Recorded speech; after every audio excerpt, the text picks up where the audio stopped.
Well, I'm happy to be with you again. I always feel like I'm coming down to see family when I come from way up in Reno to visit you. I've also feel like the other 19 people who are a part of our group here, who are now at Unity Village in Kansas City, are a part of this morning with me, because early today they sent me a picture of them all gathered in front of the temple in the plaza in Kansas City, getting ready to go to the Unity Temple there for the service. They even sent me a picture of the inside of the temple, which of course I know quite well. The temple in the plaza is a magnificent church. It's not the original Unity Church, which was just a little church on Tracy Street, Kansas City. So anyway, we're all gathered as family today. Those are there and you who are here. I want to take a moment to acknowledge the fact that I think it behooves us as true students who recognize that everything that happens in the world is a reflection of the consciousness of the world, the collective consciousness of humankind. And so we cannot help but recognize that our world is in a process of dramatic transformation. And this is evidenced by the weather, and I know we've blessed the folks on the East Coast who are going through that experience, but also I'm sure you're conscious of the fact that the Philippines have just experienced a very similar thing with much greater loss than we're having on the East Coast as far as lives are concerned. And also it has gone on into China and has taken a tremendous toll in China. It's hitting the city of Guangzhou. Is there anyone here that went to Guangzhou with us one time? Anyway, a group of us from this ministry, no, I should say the old-time ministry, went to Guangzhou and Macau, and both those cities are just totally inundated. So again, we don't think of this in terms of all the negative energy that's involved, but rather we recognize that there is a movement in our world today that will lead to a transformation that I know is going to be very powerful and very positive. So we give thanks for that. Last time I talked to you, I told you that I was going to be talking further about the Fillmores. I was blessed to be the keynote speaker recently at the Fillmore Festival back at Unity Village. And when I was here before, I told you about the first points that I made in talking to the group who had gathered for that meeting.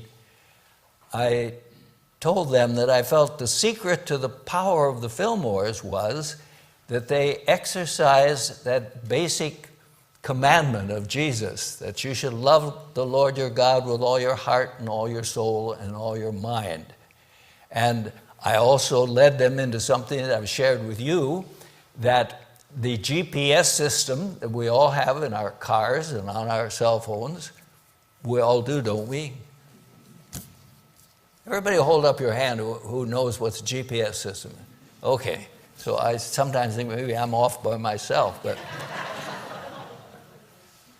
last time I talked to you, I said the GPS system that works so magnificently for us in our automobiles and getting around any community is paralleled by something of principle that must have easily preceded our discovery of a mechanical GPS system, and that is what I call the God positioning system.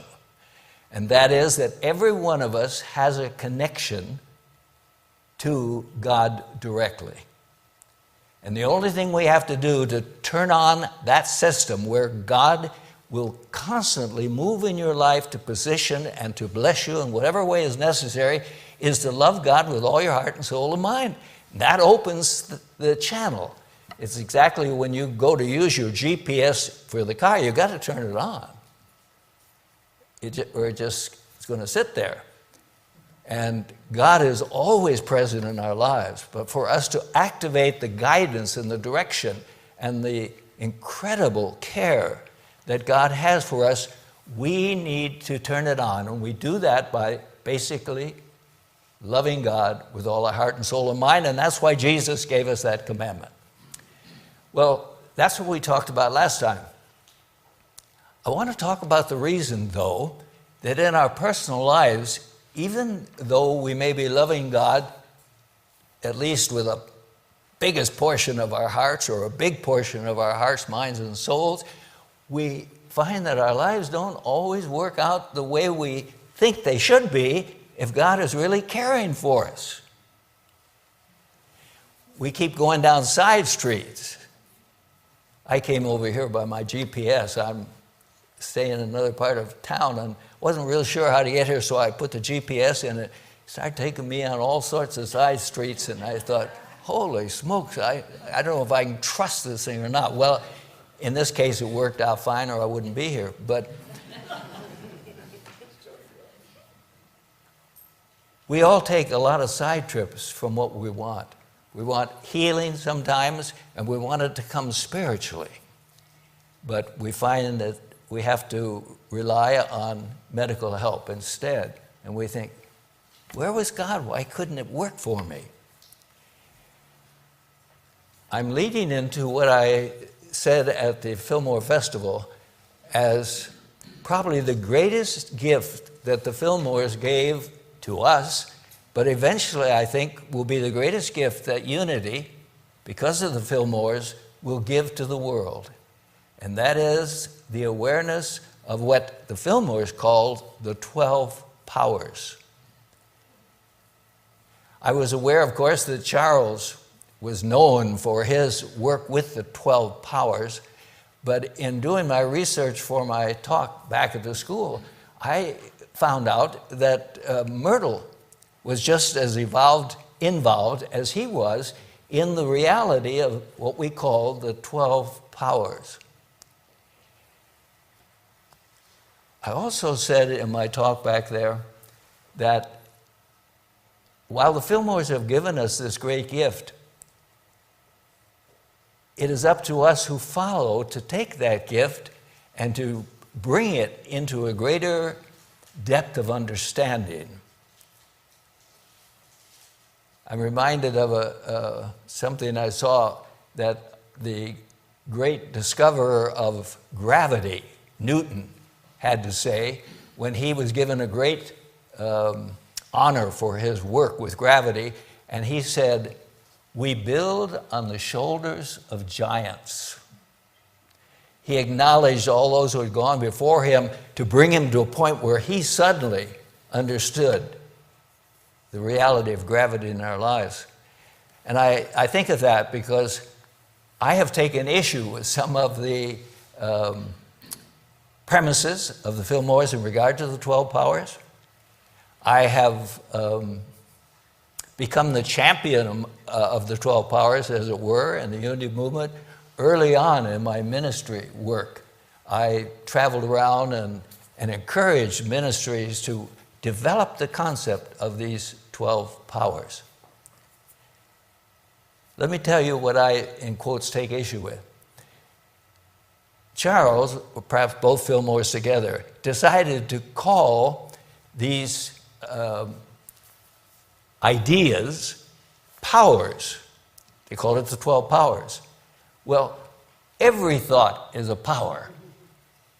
Every thought is a power, not just these 12 ideas that they have called the 12 powers. So that didn't settle well with me.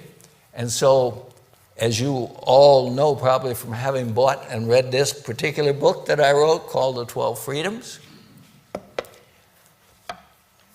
I have said that they aren't properly understood unless we realize they are faculties of mind. What they call the 12 powers are are importantly the faculties of mind that are working in every one of us all the time. So that faith, imagination, will, understanding, zeal, dominion, love, wisdom, strength, order, life, and renunciation, these ideas are actually faculties that are working in our minds all the time. The question is, are we using them consciously, or are they just working on their own according to the race consciousness or the collective consciousness of humanity?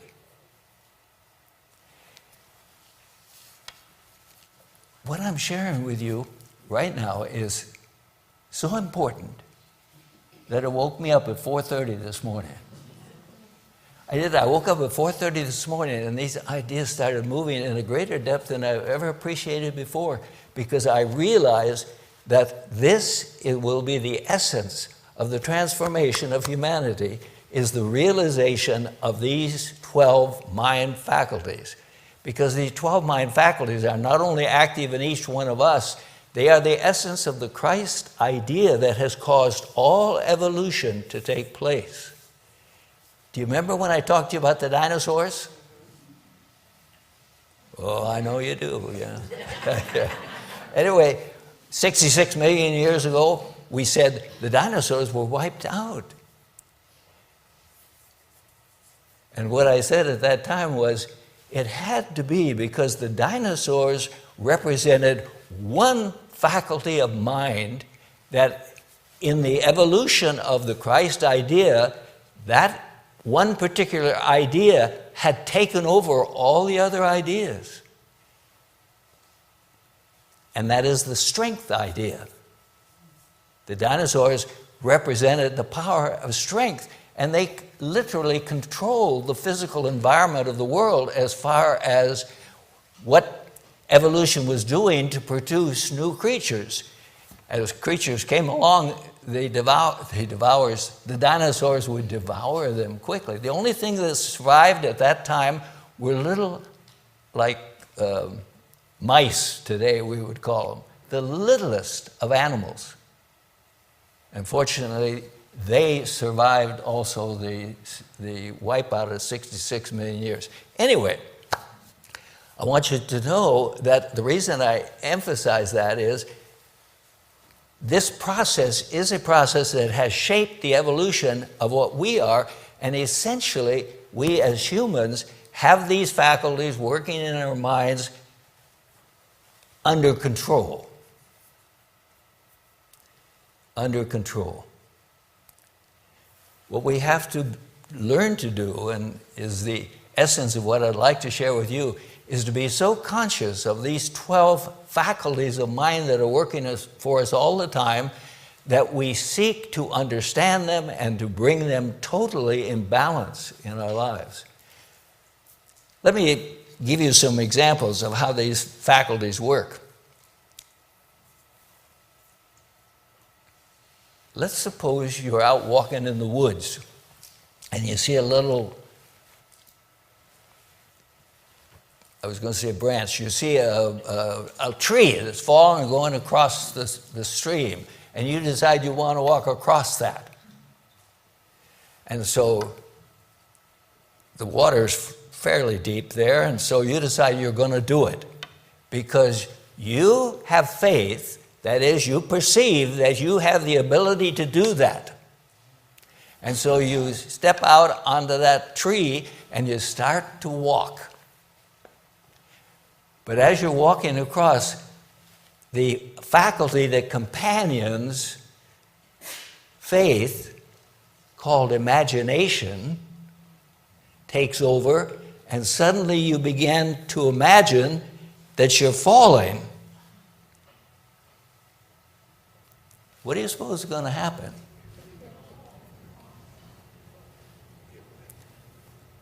It's a matter of which faculty is going to win out, isn't it? If your imagination is powerful enough for this, you'll find yourself, even though you're saying, I'm going to get to the other side, but suddenly you find you're losing your balance because your imagination now has taken over. The 12 faculties work, as I have shared in my books, and this is something that Charles Fillmore started, but he did not complete, and that is, the 12 faculties are actually 6 dyads. Faith and imagination work together. Life and renunciation work together. And I make a point of that because this helps us to understand better how they're working in our lives. I want to give you another one. Love and wisdom. As we've said, love is the essence of our relationship to God when we're doing it fully, and it's the essence of our relationship to each other.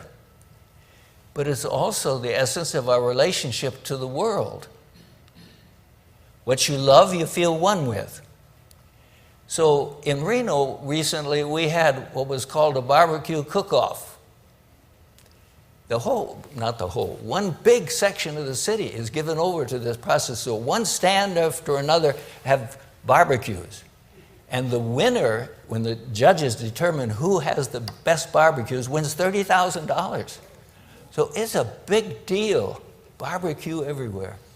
And boy, is it good. If you just love barbecue, you have come to heaven. But love has another faculty that is a part of the dyad. What did I just say it was?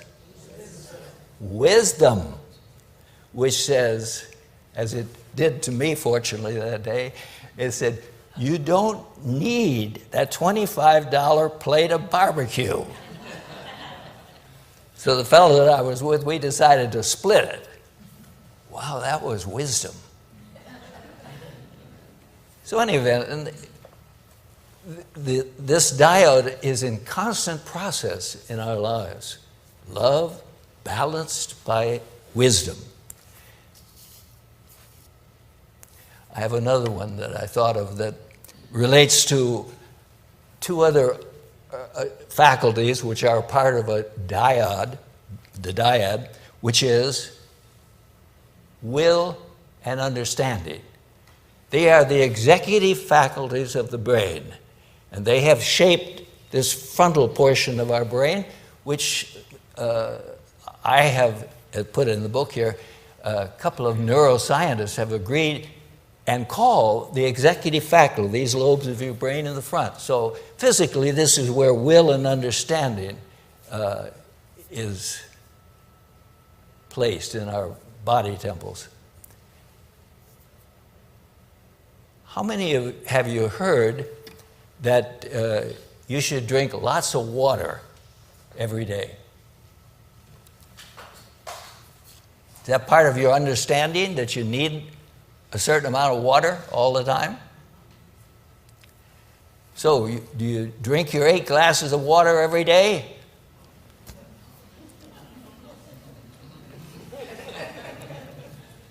I've never been a water drinker.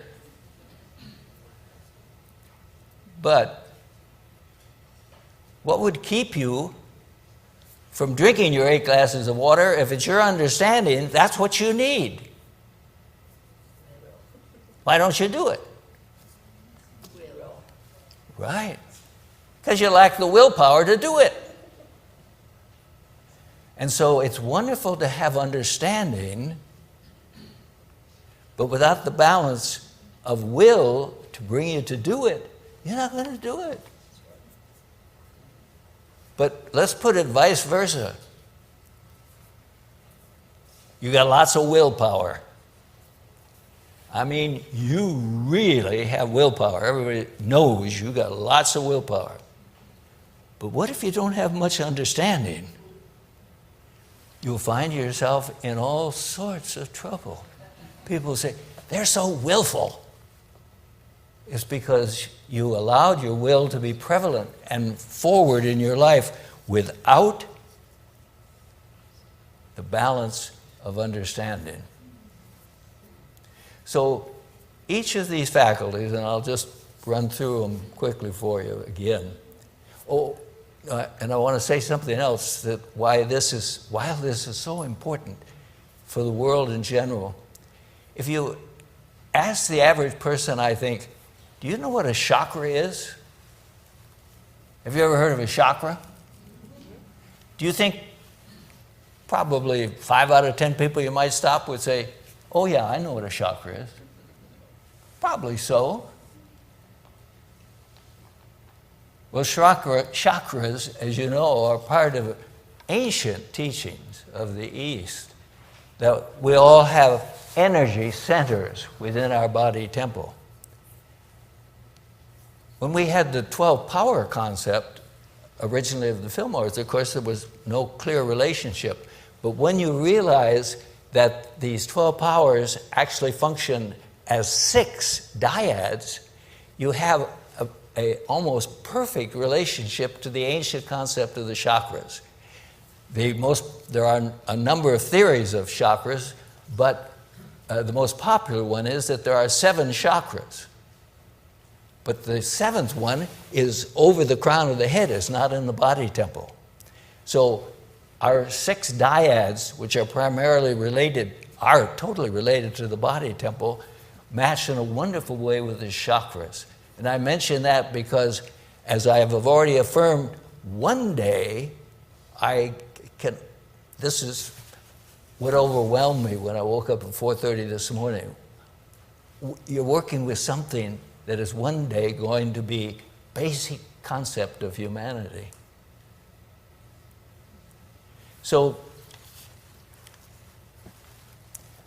last time I was with you, I told you, if you love God with all heart and soul and mind, that which you desire, you will be guided and directed to it. Today, I remind you that when it doesn't always seem to work that way, you need to get still and ask yourself, what am I doing with my other faculties in regard to this? I'm going to close with a personal example. I don't know that I've done this before. As far as I know, I do know, I'm the guy that lives in this body. The only major problem I've had throughout my life has been my back. Matter of fact, it's the most common problem in America today, is back trouble. So why have I had back trouble?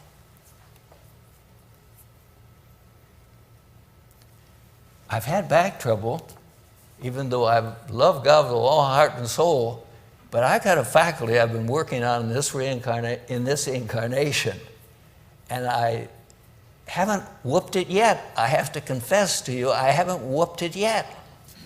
I know that because I went to Costco for gas 2 days ago. And when I pulled in, I don't know whether you all have that experience or you go to Costco for gas, but there's always a big line there. Maybe they've got 7 or 8 rows of pumps. And when you turn in, here are all these cars lined up to go there. So the first thing I did when I turned in, I went, ugh. Why'd I go, ugh? Because I'm in a hurry and I don't want to be held up. I didn't really have anything to hurry for, but that was my thought. And so I get in this line, and then I notice the next line, the cars are moving, it seems, a little faster. So I thought, I'll turn. I got over in that line. It's laughable, but even in the midst of it, I thought, Pierson, here you go again. I've been in grocery lines, you know, where I think, and I keep trying to work on it and say, there's nothing in life worth being in a hurry for. Anyway, it's the patient faculty and it's the strength faculty. Patience is another word for strength. Patience is another word for strength. And so the fact that I've had my back problem, I own it. And I say my back problem, it comes and goes, and some of you probably understand that. I've had a few occasions when I was playing golf when I was literally crippled, you know, but most of the time it just bugs me. And it bugs me, and I pray that that I find myself at the end of my life not in a hurry to die anyway. I'll say, I've whooped it. I don't know if that's a good analogy or not, but in any event, I offer you that example because you can relate, not perfectly, but you can relate the challenges you're having in your life, physical challenges, to the area that faculty of your mind is related to. As I say, patience or strength is the faculty, is related to the back. Love is related to the heart in this area of the body. This is the core of it all. And as I said, each of these faculties have a relationship to your body. Well, I got to close, and as always, I'm running late, but this is such a fantastic gift that the Fillmores have given us, this realization. And I give thanks that we are building on the shoulders of their giants to understand them better. And if you haven't made much sense of what I have said today, I encourage you to get this book. Because I took my time in writing this book and it made sense. Let's close our eyes for just a minute.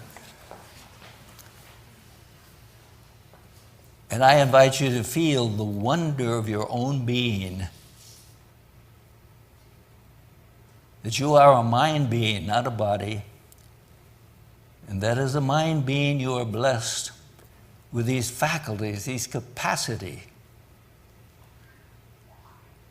to unfold your life in a wonderful way. Thank you, God, for the privilege and the joy of knowing this. Amen.